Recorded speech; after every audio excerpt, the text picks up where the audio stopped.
24 जुलाई 1997 पटना के एक अणे मार्ग का मुख्यमंत्री आवास। बाहर भारी पुलिस बल तैनात था और भीतर बेचैनी का माहौल। रात के ठीक 10 बजे कमरे में राबड़ी देवी और 9 बच्चे बैठे थे। तभी लालू यादव अपने बेडरूम में दाखिल हुए और राबड़ी से बोले, ए सुनिए, कल सुबह आपको मुख्यमंत्री का शपथ लेना है। कमरे में एकदम सन्नाटा छा गया। राबड़ी देवी की आंखें भर आई। वह कांपती हुई आवाज में बोली, हम कैसे चलाएंगे सरकार? हमको राजनीति प्रशासन का कुछ पता नहीं है। लालू बोले, डरिए मत, अब पूरा बिहार आपका बच्चा है। अगली सुबह 25 जुलाई 1997 को पटना के राजभवन में एक साधारण गृहिणी अचानक बिहार की 21वीं मुख्यमंत्री के रूप में शपथ लेती है। यही वह क्षण था जिसने भारतीय राजनीति की पटकथा हमेशा के लिए बदल दी। यह कहानी एक ऐसी महिला की है जो एक अक्षर पढ़े बिना बिहार की सीएम बनी। यह कहानी है राबड़ी देवी की। रसोई घर से सत्ता तक का रास्ता, जहां विवाद से लेकर आरोप तक सब साथ चले, पर उन्होंने राजनीति का चेहरा बदल दिया। नमस्कार, आप देख रहे हैं किस्से नेताओं के और मैं हूं नवनीत कुमार। चारा घोटाले में चार्जशीट दाखिल होने के बाद लालू प्रसाद को पता था कि अब इस्तीफा देना ही पड़ेगा। पार्टी के दिग्गज नेता रघुवंश प्रसाद सिंह, रामचंद्र पूर्वे और अब्दुल बारिक सिद्दीकी किसी भी बड़े फैसले के लिए तैयार बैठे थे, लेकिन किसी को अंदाजा नहीं था कि लालू अपनी पत्नी को मुख्यमंत्री बनाएंगे। शपथ ग्रहण में जब राबड़ी देवी के शब्द लड़खड़ाए तो विपक्ष ने व्यंग किया, घर से सीधे सत्ता में, ये परिवार का खेल है।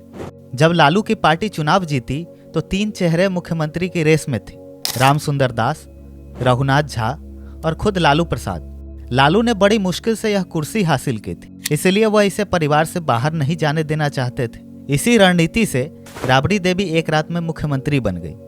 सीएम बनने के बाद भी राबड़ी देवी सचिवालय जाने से कतराती थी, विधानसभा में बोलने से बचती थीं। विपक्ष ने उन्हें रबर स्टाम्प मुख्यमंत्री कहा था।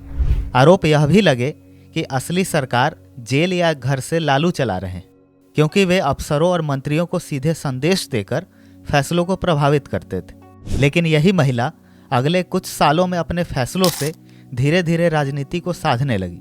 1997 से 99 तक लालू यादव जेल में थे, लेकिन शासन चलता था महावीर प्रसाद, मुकुंद प्रसाद और डीजीपी AK सक्सेना की तिकड़ी से।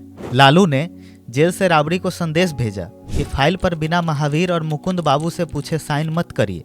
यही वजह थी कि विपक्ष कहने लगा, सरकार 2 प्रसाद और 1 सक्सेना की चल रही। 1997 में पटना विधानसभा में विपक्ष के कद्दावर नेता सुशील मोदी ने तंज कसते हुए कहा था, अगर राबड़ी अपने 74 मंत्रियों के नाम और विभाग बता दें तो मैं राजनीति छोड़ दूंगा। यह बयान राबड़ी सरकार की क्षमता पर सीधे हमला माना गया। बाद में राबड़ी ने फाइलें पढ़ना, अफसरों के साथ बैठकें करना और मंत्रियों को निर्देश देना सीखा। लेकिन यह धारणा लंबे समय तक बनी रही कि वे राजनीतिक निर्णयों में लालू पर ही निर्भर हैं। राबड़ी देवी के सीएम बनने के बाद ऊर्जा मंत्री ब्रज बिहारी प्रसाद, श्रम मंत्री रामदास राय और भवन निर्माण मंत्री लाल बाबू प्रसाद जब मनमानी करने लगे तो लालू ने उन्हें जेल में बुलाकर डांट पिलाई। लालू बोले, क्या समझते हो, मेरा प्रभाव खत्म हो गया है? बहुत बड़ी गलती कर रहे हो। उसके बाद सभी मंत्री सन्न हो गए। जनवरी फरवरी 1999 में दलितों की सामूहिक हत्याओं जैसी घटनाओं के बाद कानून व्यवस्था को लेकर राबड़ी सरकार पर जबरदस्त दबाव बना और केंद्र ने राष्ट्रपति शासन लगा दिया। कांग्रेस सहित सहयोगी दलों की राजनीतिक समीकरण बदलने से 9 मार्च 1999 को राष्ट्रपति शासन हटा और राबड़ी देवी दूसरी बार फिर मुख्यमंत्री की कुर्सी पर लौट आईं। इसी समय एक बड़ी घटना हुई, गौतम शिल्पी हत्याकांड। 3 जुलाई 1999 को पटना स्थित साधु यादव के घर के गैराज में गौतम और शिल्पी की लाश मिली। परिजन बोले कि शिल्पी की रेप के बाद हत्या कर दी गई। मामला काफी बड़ा हुआ तो राबड़ी देवी ने केस सीबीआई को सौंप दी। जांच के समय साधु यादव ने डीएनए देने से मना कर दिया था। जांच के बाद कुछ नहीं मिला तो 2003 में केस को बंद कर दिया गया। यह घटना राबड़ी सरकार की छवि पर गहरी चोट थी। फरवरी 2000 के चुनाव में आरजेडी सबसे बड़ी पार्टी बनी, लेकिन बहुमत से दूर रही और राज्यपाल ने एनडीए के नेता नीतीश कुमार को सरकार बनाने के लिए बुला लिया। बहुमत साबित न कर पाने पर नीतीश ने 10 मार्च 2000 को इस्तीफा दिया और 11 मार्च 2000 को राबड़ी देवी तीसरी बार बिहार की मुख्यमंत्री बनी, जो मार्च 2005 तक रही। 27 जनवरी 2001 को राबड़ी देवी के भाई साधु यादव और परिवहन आयुक्त एनके सिन्हा के बीच बड़ा विवाद हुआ। आईएएस अधिकारियों ने काला बिल्ला लगाकर मार्च किया, सरकार ने एफआईआर कर दी और पूरी आईएएस अफसरशाही भड़क गई। मुख्य सचिव मुकुंद प्रसाद ने सरकार को नाराज कर दिया क्योंकि उन्होंने आईएएस एसोसिएशन का साथ दिया। फिर भी राबड़ी देवी ने उन्हें बचाए रखा और रिटायरमेंट के बाद भी प्रधान सचिव बनाए। 1997 से 2005 तक बिहार में कई घटनाएं हुई, जिसके बाद विपक्ष ने लालू राबड़ी सरकार को जंगल राज कहना शुरू कर दिया, जो आज भी बिहार की राजनीति का सबसे बदनाम शब्द है। इनमें आईएएस अधिकारी बीवी विश्वास की पत्नी चंपा पर अत्याचार, शंकर बिगहा नरसंहार और नारायणपुर नरसंहार समेत कई घटनाएं शामिल रही। 2005 के चुनावों में आरजेडी सत्ता से बाहर हो गई और नीतीश कुमार के नेतृत्व में एनडीए सरकार बनी, जिसमें राबड़ी का तीसरा कार्यकाल खत्म हुआ। इसके बाद वे विधानसभा और विधान परिषद की सदस्य, साथ ही विपक्ष के नेता के रूप में सक्रिय रहीं। 2014 का लोकसभा चुनाव सारण से लड़ा लेकिन हार गई।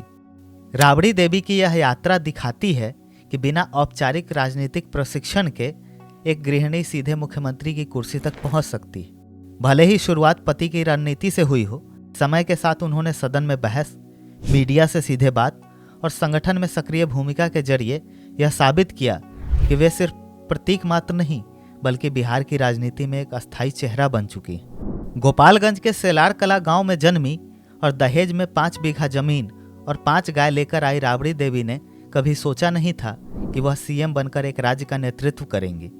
तो ये थी राबड़ी देवी के सीएम बनने की कहानी। ऐसे और किस्सों के लिए जुड़े रहिए स्टेट मिरर के साथ।